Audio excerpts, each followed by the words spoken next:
Assalamualaikum warahmatullahi wabarakatuh. Saya Hafiz Malik Zairon dari Prodi Hukum Tata Negara kelas L, semester 4. Di sini saya akan menyampaikan isu-isu politik mengenai COVID-19, yaitu wabah COVID bisa mendorong krisis politik. Saya mengambil referensi ini dari CNN Indonesia, yaitu Sekretaris Jenderal Majelis Ulama Indonesia atau MUI, Anwar Abbas, mewanti-wanti bahwa pandemi virus corona atau COVID-19 bisa mengganggu stabilitas negara jika tidak ditanggulangi dengan baik. Bila ini tidak bisa diatasi, tentu akan bisa mendorong terjadinya krisis politik, sehingga stabilitas nasional jelas akan semakin bermasalah. Peringatan tersebut berkaca pada masifnya ancaman pemutasan hubungan kerja atau PHK dan pengangguran di tengah pandemi. Abbas mengatakan jika ini tidak diatasi secepatnya, masyarakat akan mengalami krisis sosial seperti pencurian, pembegalan, perampokan, dan aksi kriminal lainnya. Anwar menilai masifnya aksi kriminal dapat mendorong krisis politik di masyarakat. Ia khawatir hal ini dapat beresiko menjauhkan keinginan investor asing menanamkan modal di Indonesia. Menurutnya, upaya pemerintah menanggulangi COVID-19 belum memberikan hasil yang diharapkan.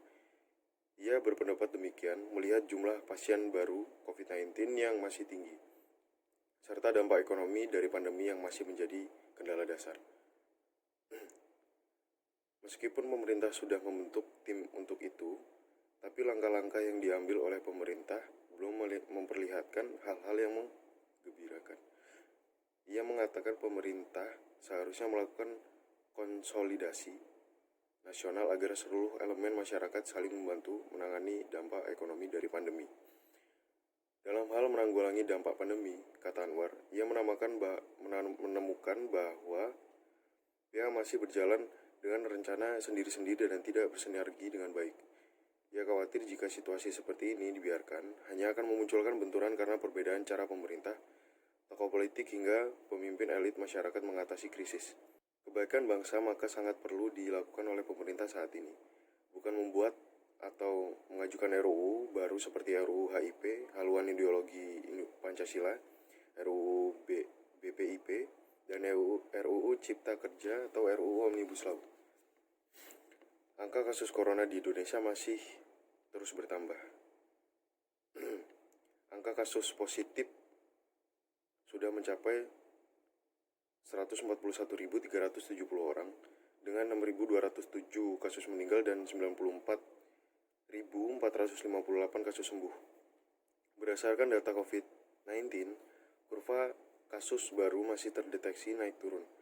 Setiap hari penambahan kasus baru di bulan Agustus berkisar antara 1.500 sampai dengan 2.400 kasus. Menteri Koordinator Bidang Perekonomian Airlangga Hartarto memperkirakan Indonesia akan terjerumus resesi pada kuartal 3 2020. Ia memproyeksi pertumbuhan ekonomi bakal minus sampai akhir tahun.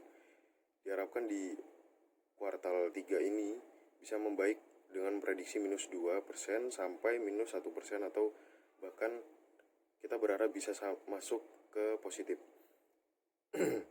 Mantan Wakil Presiden RI, Yusuf Kala, menilai pemerintah harus menyelesaikan krisis kesehatan COVID-19 terlebih dulu untuk mengatasi dampak ekonomi. Jika kalau ingin menyelesaikan krisis ekonomi, maka kita harus tahu sebabnya dulu apa, sebabnya COVID ini, itu dulu harus diselesaikan, kata Yusuf Kala secara daring dalam acara Millennial Fest. Mungkin itu yang dapat saya sampaikan, kurang lebihnya saya mohon maaf. Wabillahi taufiq wal hidayah. Wassalamualaikum warahmatullahi wabarakatuh.